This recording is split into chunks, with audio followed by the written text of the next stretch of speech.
Buenos días, soy el doctor Casanova. En esta ocasión quiero hablar sobre algo muy frecuente en medicina. Eh, Debemos creerle al paciente, ¿sí? Nos han enseñado en la medicina oficial, en la medicina de universidad, que no, que el diagnóstico es por los síntomas. Y si un paciente te refiere una cosa, a veces no le hacemos caso y lo enviamos al psicólogo, al psiquiatra, porque seguro el paciente está queriendo obtener algo más, queriendo obtener una ganancia secundaria, una incapacidad, que lo manden para que no trabaje, etc.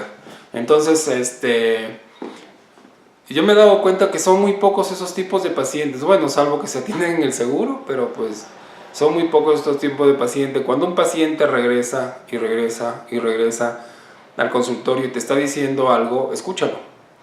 Como médico debemos escuchar al paciente.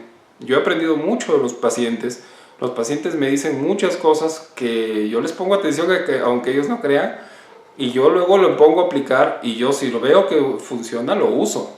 Entonces yo sí escucho a mis pacientes, trato de ver por qué está pasando eso, y encontrar una explicación fuera de lo que digan los libros, que muchos libros son creados por hospitales y universidades que están metidas fundaciones ahí de grandes empresas que tienen productos brutos internos mayor a 4 o 5 países de Europa. Entonces hay mucho dinero metido en la medicina, hay muchos intereses económicos metidos en la medicina, y esto hace que mucho de lo que dicen los libros, los tratados, no sean ciertos. Y muchas veces dice, eso dice el libro. O como me dijo a mí un pediatra una vez, el niño no leyó el libro porque debió haber subido tantos kilos y no debió haber bajado kilos en vez de subir, y más bien lo subió.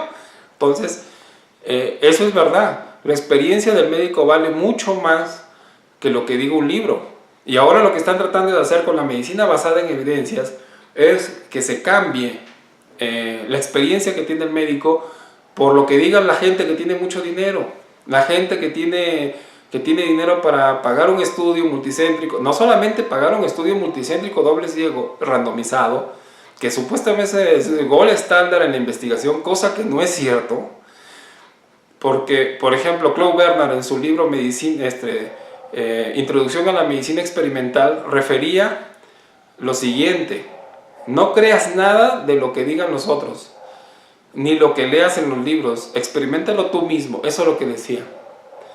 La investigación se hace por cada uno en su consultorio, no tanto fijándose en los estudios multicéntricos doble ciego randomizados. Un ejemplo, la mayoría de las cirugías en ortopedia, ginecología, cirugía general, son Cochrane 4, o sea, pura experiencia del autor, que supuestamente no tiene validez científica, no tiene validez estadística. ¿Por qué? Porque no hay intereses ahí. Hay intereses en cardiología, en oncología. Oncología hay mucho interés económico, pero no hay intereses en una cirugía. Bueno, quizá Johnson / Johnson con la venta de las suturas, pero pues le sale mejor tener a un paciente unas suturas de un evento solamente, comparado con un paciente que puedes darle medicamento toda la vida. Entonces, los Cochrane 1, que son supuestamente con alto valor científico y estadístico, esos de ahí solamente se presentan en cardiología, en oncología, en neumología, donde se pueden utilizar medicamentos y donde hay mucho dinero. Imagínense, dice Richard Smith, que un estudio multicéntrico randomizado doble ciego lo puede pagar, muy pocos países lo pueden pagar, ¿sí? Muy escasos países, esos son pagados por farmacéuticos triangulando el dinero, ¿sí? A través de fundaciones y universidades triangulan el dinero para hacer esos estudios doble centro. Y ahora, para conseguir un Cochrane 1, que son metaanálisis, que por lo menos tienes que estudiar 4 estudios doble ciego randomizados, imagínense la cantidad de dinero que se necesita, ¿sí? Y cuando, obviamente, si alguien invierte, porque es una inversión para ellos, si alguien invierte un dinero, necesita sacar algo a cambio. Entonces, yo recomiendo a los médicos que más que estar revisando revistas médicas, escuchen al paciente. Uno aprende mucho del paciente, ¿sí? Uno aprende mucho del paciente y a veces lo que más se prohíbe o lo que más se tilda de charlatanería es lo que más funciona. Ese es mi punto de vista.